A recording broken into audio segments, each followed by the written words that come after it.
Thank you, everybody, for being here. For the 1 millionth, 247,000th class in spiritual energy transference, and I hope it's working. Uh,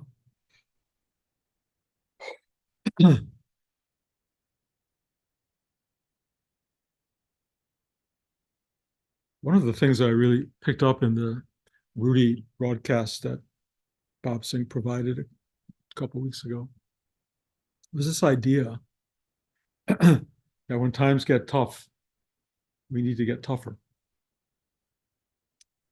And, that sounds fine when you're 20, 50, 30.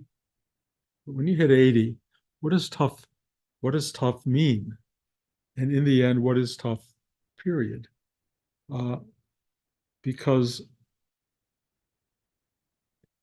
mostly tough is not about constriction. It's not about restriction. It's not about tightness, because something tough in that regard in the world can be broken, can be shattered.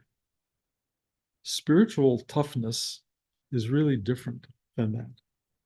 It's becoming empty, light, open, non-reactionary, simple, available.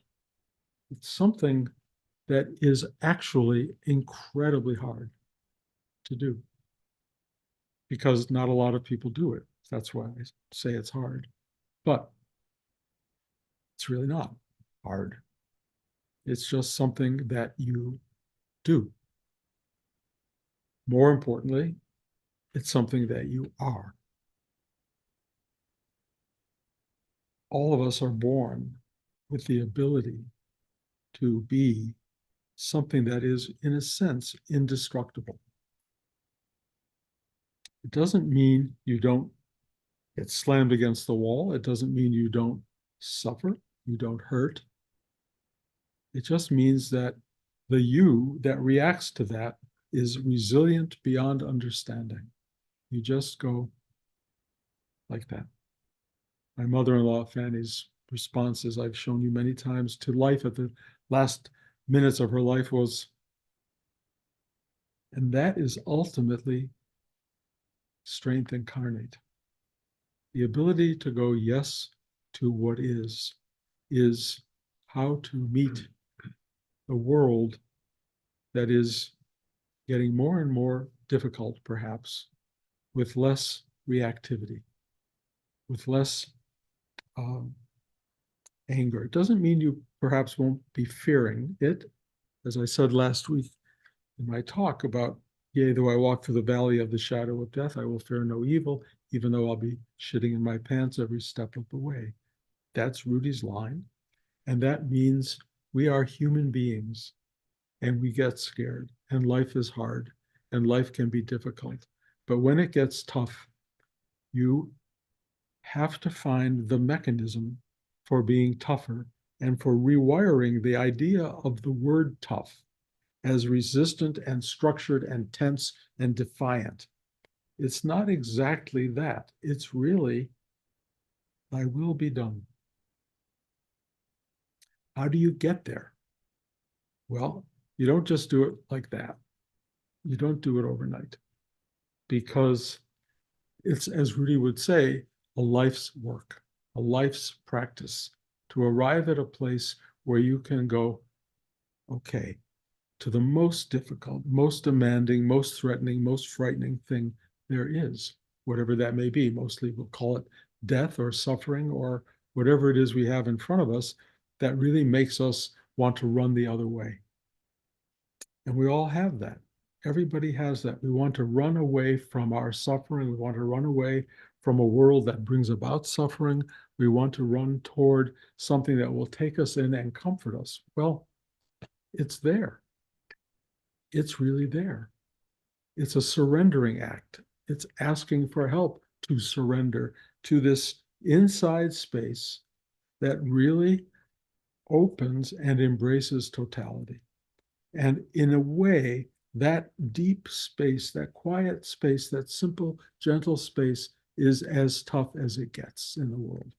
It's toughness itself. It's not resistant toughness, it is surviving everything. And surviving does not mean biologically surviving, because we do not, will not, cannot biologically survive. But we can trust ourselves to this thing. When every one of you do it, I mean, when you go to bed at night, those of you who are able to sleep, when you go to bed at night, you hand yourself over to this thing. And if you don't, you want to, there's this quietude, there's this embrace, there's this simplicity, there's this that you can get in the middle of the night or in just falling into it in sleep that is very, very embracing and comforting, like the womb, like your mother's hugging you, whatever it is that makes you feel like a human being and grateful and surrendered. That's kind of, bizarrely, a kind of toughness. Now, the world demands more of us, obviously. It demands that we respond to the given situation. But when you respond with a kind of uh, enlightened, if you will, uh, higher informational energy pouring into you, when you are directed by something greater than you start to experience this incredible sense of being available to the moment, knowing what to do, knowing how to do it. It's really, really interesting. You know, I've been watching, I tell you always these movies I watch for the Oscars, and every one of them to me has been the universe telling me, listen, listen, listen, learn, learn, learn. I'm so programmed right now. It's really kind of amazing.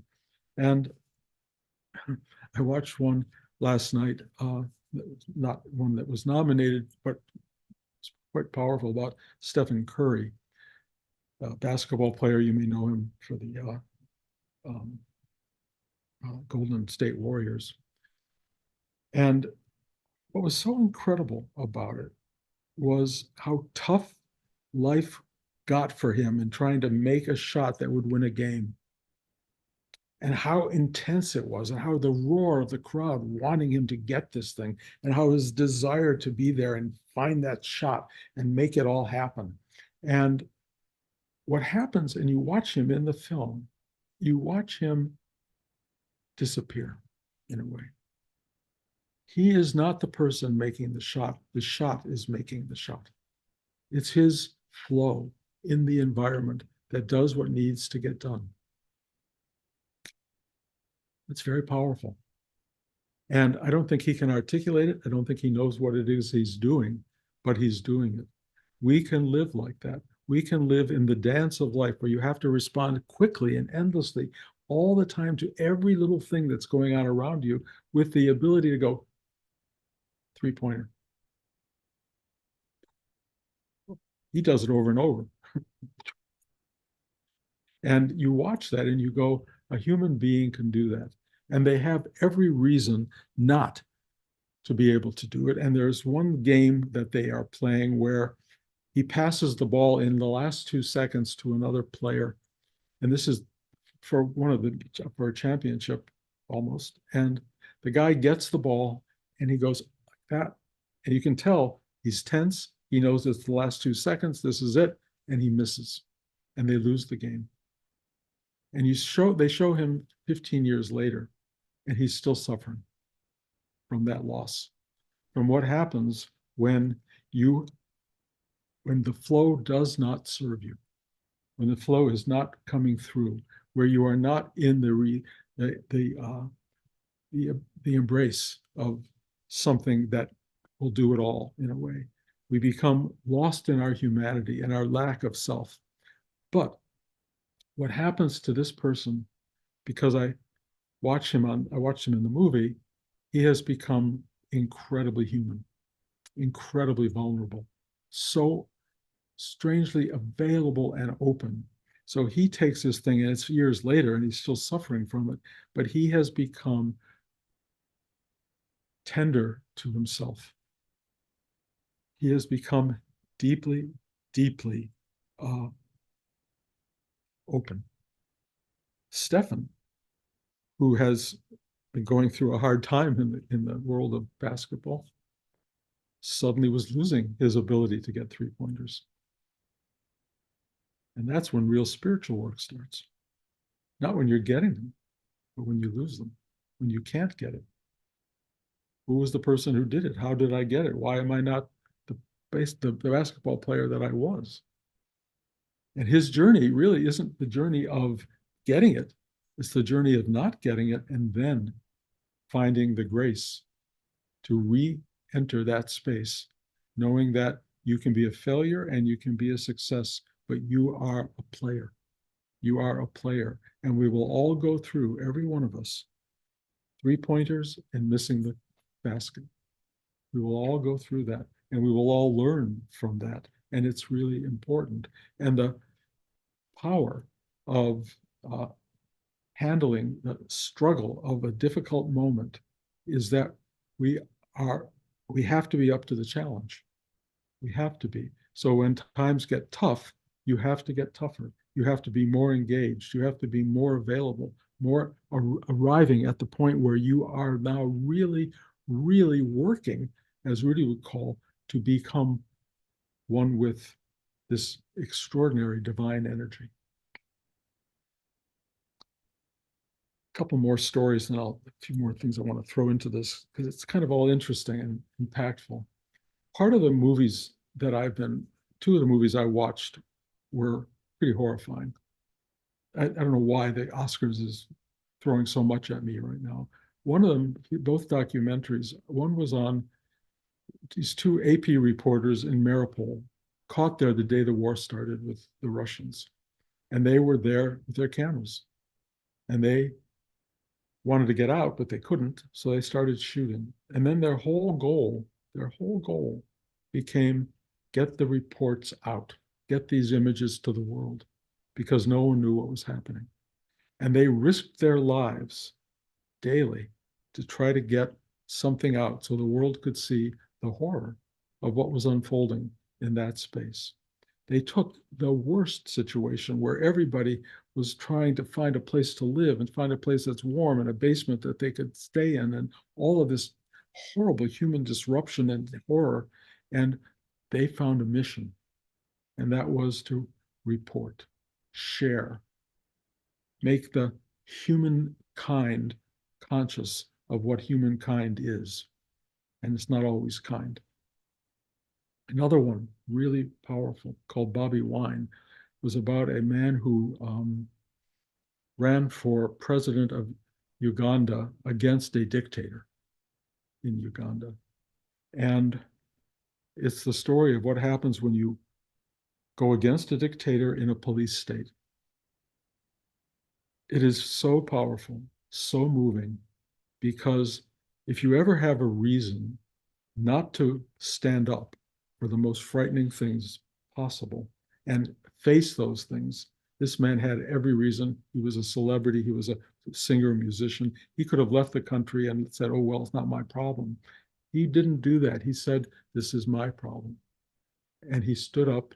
He was in jail. He was tortured. His family, it was really terrifying. And he actually came back from all that and ran for the election and had millions of Ugandans supporting him in a police state where you cannot win. And I watched that and I thought, well, at the end of this, he's going to have to leave and get away, but he didn't. He stayed in the country with his family. The little bit I've read since the movie is that he's back in prison again, but they devoted the entire movie to this person and the humanity and the courage and the willingness to go yes to the request to be of service to his country people, to humanity, was so powerful. When times got tough, he got tougher. And that was so moving to me. So brings me to me. Sorry, but I'm trying to figure out how I get tougher and what do I do, because I sense also that times are getting tough. And here's what the directive was to me this week. It was really interesting because I am at a loss for what to do in a way.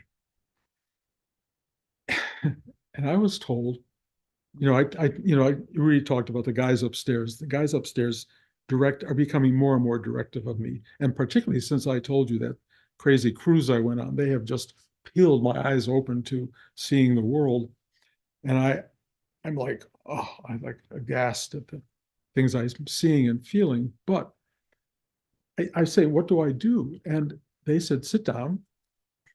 This is going to be a little bit odd. Open your heart and send all the love and energy you can to Netanyahu, Yahoo in Israel. I went, well, really?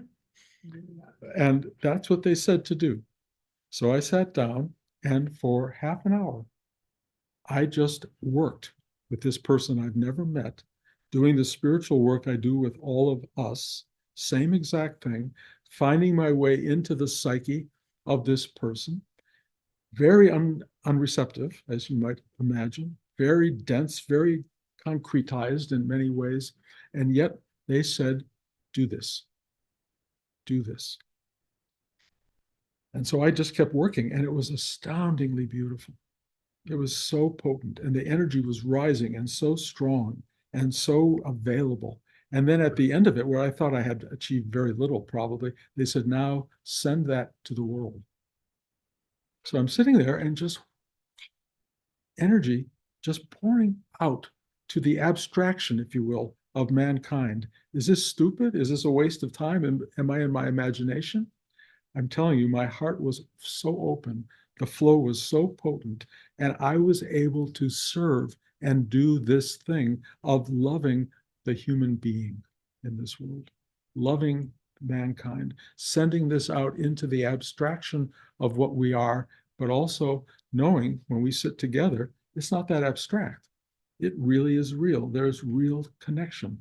This is going to wherever it wants to go. It's like when I used to make movies, and I never saw the audiences usually. I never saw who watched the movies, but I know people were getting fed and touched. It was something I did once that for years later continued to happen. And that was like really interesting. So the directive for me was sit down, do this now. The last two nights, in the middle of the night, I've been having these very strange configurations of energy that are kind of twisted and difficult and painful. And I don't understand them. And I said, well, okay. I kind of went like, Rudy, what do I do? And he said, you know what to do. And I said, okay. And I started doing, I do this mudra work because you all are, participants in it. They said, do this. Rudy said, do this. And I started sending energy through my body, which was going through some kind of constriction. It opened up. His chakras, everything opened. And so at 4 a.m, I am working with the world. There's nobody doing it, really. There's no Bruce doing it. There's just the energy, and it's using me to do it. And there's a part of my mind that goes, are you out of your mind? And then there's another part of me that goes, this actually feels amazing. It actually is a good thing. And I just allow it to flow and send it out to all beings. And then I come back, I get quiet, and I go to sleep again. This happened 2 nights in a row. And I got a feeling this is going to be happening more than that. I'm sharing all this with you, not to talk about me really, but to talk about you. Because this is not like that big a deal. It's not like you sitting down for 20 minutes and loving the world. Instead of saying, please help me to surrender, forget that. Please help humanity. Please help the world. Please help those who are suffering. Please help this energy filter down and help and comfort and provide some kind of hug for the people who are not being hugged in this lifetime or in this moment. You can do that. It's not like a magical thing. It's just open your heart and send the energy out. You don't even have to have a particular person. I mean, you can. They've also at one point thrown me to Putin. Very, very hard to access. But I will tell you, it's interesting to take all of your energy and aim it at the source of something that you would find unlovable and see what it does. It's a real teaching. It's a really great teaching. We're all human. We're all locked in some way. And you can just go inside another person. You just feel. You feel another human being's fear, constriction, unconsciousness, whatever it is, and just hug them without touching, without physically touching. And I will tell you, the experience of energy is touch.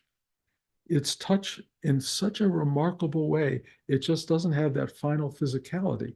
But one of the great things about mudra work is you go from the physicality of touch to the separation from the physical, and it doesn't change anything. The experience of touch, of love, of connection, even though you're not physically there, is still potent, maybe even more so. And every one of you is capable of doing this. Every one of you can do it. And if you go, but, okay, then don't do it. But I will tell you, half an hour. I mean, I know we all said, if you have your meditation and you try to ask for help to open, and it's all about you, make it other. Let it pass through you to the world. Make it a service because it's really important. And because the world is getting tougher, you need to get tougher, which means bring yourself to the table, sit down, take the time where you say, I don't have enough time. I got to pay the bills. I got to go to this. I got to do that. Sit down for 20 minutes, 30 minutes, whatever you can do, 5 minutes, and just embrace humanity. Emotionally, physically, it's hard. I mean, but you can embrace people around you. But in the abstraction of it, there are real people out there, all of whom need and want to be experiencing this.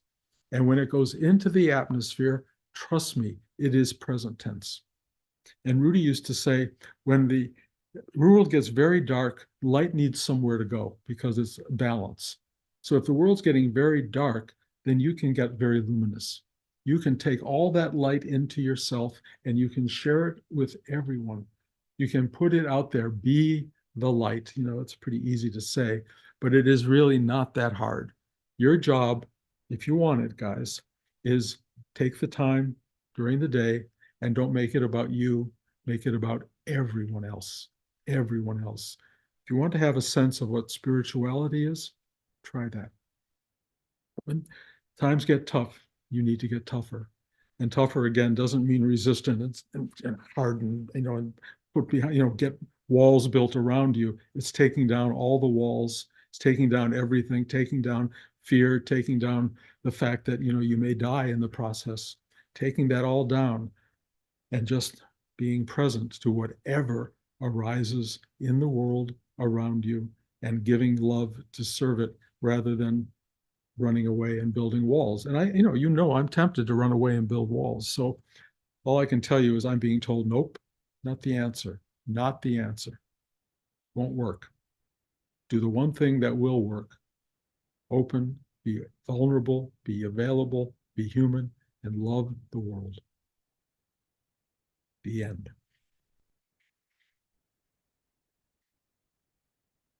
Okay.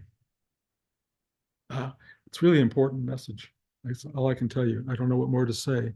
And I'm only passing it along. I'm not the generator of this message at all. This message is coming through.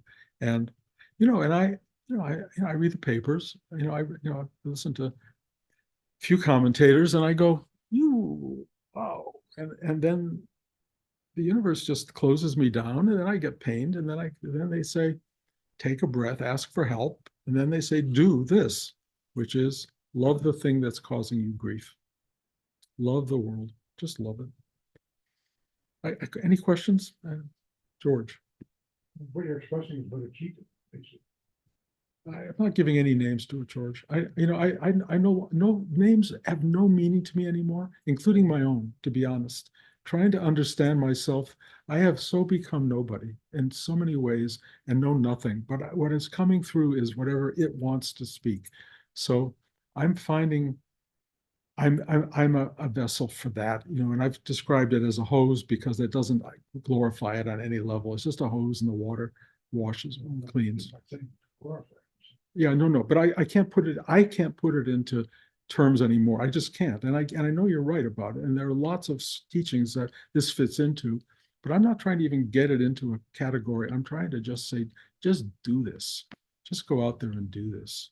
Sorry, I didn't see anybody out there who hasn't. I want to say Right. something, Okay. remind you of something that you taught us in LA, I don't know, maybe 18 years ago, when things started to get bad. You said, I don't know how, but I know that this work you're doing now is going to be of service to the world Right. in some way. Right. I see things coming, I don't know what they are, it's going to get bad, it's going to get. 18 years ago, I said that. Please. Wow, that's Yeah, foresight. yeah, really, Okay. and I remember that. Well, I don't think it's the wrong thing to teach because the world is very cyclical and things do go through very dark periods. And one of the great things about spiritual practice, honestly, is it gives you a capacity to help to serve during that period. And it's good for you, but it's just not about you. It's about the answer is not saving yourself, saving others. So, Bruce, yes, Dale. I, I can't help feeling sorry for you having to watch all these movies because because in the last few years, I can't find any that I can watch to the end. I get so Right. disgusted with it that I just turn it off. I understand that totally. I've been very depressed by the movies that are being made right now. Oh yeah. But I have to say, again, in terms of the eyes opening experience I'm having, I feel I am being shown things I need to see. And a 3 minute or 1 minute clip in a newscast or a headline of an article does not touch you the way a 2-hour movie touches you. And seeing things through the eyes of people who are really there that are not cut so the audience doesn't have to look at it. Some of these are showing you what's really going on. And I hadn't seen all that before. It's pretty uncomfortable. And I have to say, and I think most of us live in a world of kind of separated comfort, where we protect ourselves from the ultimate deeper truth of pain, Okay. suffering, and the world itself. And I have been told that's over. They are showing me everything. And I got to say, it's a hard thing. And here I am teaching. So I'm all I can do is share what I'm learning. If it starts to get as dark as the movies you don't want to watch, as I say every week, you can turn me off. Boom, like that. Anybody can turn me off. I have no problem with being turned off. All I can tell you is I have to put this thing out there the way it's flowing. And if it doesn't feel and it's not what you want to hear, I truly apologize. Well, I keep telling Rudy and the others upstairs that they better not turn you off because the world needs you. We Well, need you. Well, I mean, I kind of would like to turn me off, but I am being told something very similar. If you all were to leave me, that would be kind of like, oh, But on the other hand, I am here. I am here. I think because you're here. That's really why I'm here. So do that. We'll do that every week until you guys have had enough, or until they turn off the internet, which will possibly. That's what they did in Uganda. They just turned off the internet so that nobody could communicate with anybody. And I know that's one approach. Anyway, I don't have all the screens on, so if you're somewhere and I can't see you, you talk. Bruce, Yes. this is Shelley. Shelley, yeah. Yeah, I'm also one of those that can't watch hard movies, depressing movies. But I'm just wondering, as you're talking, like, does that make us tougher? Like, if I am willing to watch some movies like that, will it make. I think for me, one, I'm obligated, or at least I've made myself obligated. Two, these are nominated, meaning the cream has risen to the top, and even though I don't want to sit down, I give myself reasons not to do it. in the end, I find facing the fear is more important than not facing it. Just going toward it and then watching what it's trying to tell me. And what it's telling me is look at life in a way that, I've read about it. I kind of know about it. It's definitely implanted in my head, but it's one thing to know it and it's another thing to observe it and breathe it. And boy, oh boy, it is impactful. And do I want to run and turn the other way? Yeah, but here I am. I can't sit and just shut down and pretend I'm not being affected by life. Life is starting to teach me in whole new ways, especially about its dark aspect, its dark and evil aspect. This is really, for spiritual people, that's the last thing they want to look at. But what I'm learning is you got to include it. It's got to all be there. It's all part of the same structure. And we are that. And that's really important. We are that. And to think that they are it and you are not true. We are that. One way or another, we had better figure out what does that mean to have that evil in us? What does it mean to be that kind of structure and creature of being that can do things that we see on the news are happening and we are so resistant to or judgmental of? In the end, given certain circumstances, there you are. But the great teaching is in it taking on the whole. Take on the whole, take on the truth of what life is. And then I can't give you the answers of what it is. I do get a sense, and I feel this very strongly, that it appears to be a school. That's what I'm figuring. It's a school. And there is movement through it, and there is a kind of graduation or steps of graduation to something. I don't know what ultimately it goes to, but it does feel this is the university of life. There may be 5 million other things post all of this, but for the time being, there are lessons to be learned. Learn them, find out what's going on here and see where it goes. Brenda. Bruce, Oh, sorry. Bruce. Okay. Will. Another movie just saw again last night along these lines, and I'm curious what you thought about it with respect to what you just talked about was Leave the World Behind. Did you see this? No, I didn't see that one. Okay, I'd be very interested in what you think of it. If it's on Netflix. Anyway, I'll come back to you on that. Okay. It's one that I did not watch. It was on my radar, but it was not moving into the places where I needed to nominate it, so I didn't do it. But Gotcha. Again, there are. I'm going to tell you, even the little animated films and the short films, the short documentaries, and the short sort of dramatic films. Every one of them is like in your face, powerful right now. Every one of them is a lesson. It's so amazing. And but if look out your window, read the paper, do anything. We're in a bizarre moment. It's not like it's new to the world. These things have happened cyclically for all of the history of humanity, but we're in it. We are in a gathering storm. What do you do? How do you do it? And my feeling was batten down the hatches, move to Canada was my thing. But what I'm finding is open your heart and love humanity. Not a Bruce reaction. Not a Bruce reaction. It's something greater. But I have offered myself to the universe for the last however many years, 60 some years, been teaching for 50 of them. And I can't let Bruce run the show. So I'm doing this thing called love people, love the world. And I'm not doing it out of my choice. I'm being told, do it. And I'm sharing that with you. Brenda, at one point I saw your hand up. So I've just been loving your messages today, and they're just reminding me so much of the messages of Hilda. And this is what she did. She had her students sit and watch horrible movies that they couldn't stand. Oh, She like forced them to do this because she knew that they would grow from living through the worst of what we all want to run away from. She's like, don't run away from it. Go in the opposite direction. great. That's great. I loved Hilda. I really loved her. So yeah, I'm glad you brought her up. She was a wonderful teacher, and Rudy used to bring her over to the class all the time, and she would come and sing for us, and then talk to us. And she was just this, 70-year-old woman who was like pure light. I never went to her classes, real classes, but that's a great story. Thank you.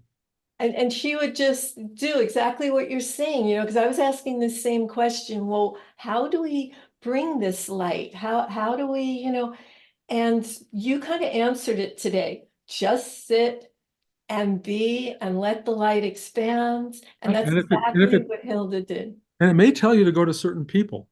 One of the weird things for me last night was that guy who lost the shot in the game, that he was playing for, it was for, I think, Davidson University. He lost the shot and was talking about it 15 years later and still hurting. He was my 3 o'clock in the morning person to go to. I don't even know who he is, but I could feel that's what they wanted me to do. I have it seemed like, are you serious? But yes, they were serious. So I'm not asking questions so much anymore. I'm just trying to do the thing that's in front of me, share it with you guys. Again, if it sounds like pablum and just like, what is he talking about? I get that. My own mind asks that question, but it also says, pay attention, do what you're told, be a good kid. Okay, have we done it, George? Just a comment. Really used to love horror movies, maybe for a different purpose. Yeah, interesting. Yeah. George said Rudy used to love horror films. I never loved horror films, guys. I hated them. But, I would sit with my mom in the theater, not with horror films, which it could be anything where things were going bad. And I would get, like, I could barely stand being in the theater, and I would want to run. I'd be with my mom when I was little, and she would hold my hand and she said, honey, it's only a movie. Which leads me to tell you that that's the title of my book, and I hope will come out on my birthday, which is March 10th, and I will finally be done with this phase of my life, and then move on to whatever is next, which I think is mostly love the world. Anyway, love you all. Thank you for being here. And next week there's no class. I'm going to Washington, D.C., and Blanche is going to see our son and our daughter-in-law. And then the week after, we will be here for an in-person class, and I'll send out notices. And it will be right after Rudy's Samadhi. If we can work out the screening thing, we'll try to screen another short film that Bob made of Rudy, which is quite lovely. And then say thank you to him. So thank you all for coming. Michael, tell Marty I hope she feels better. Susan, I hope you feel better. Fadia, I hope you're feeling better. I hope everybody's sick these days. I hope everybody feels better. Gordon, you're there. I want you to be better. Love you all.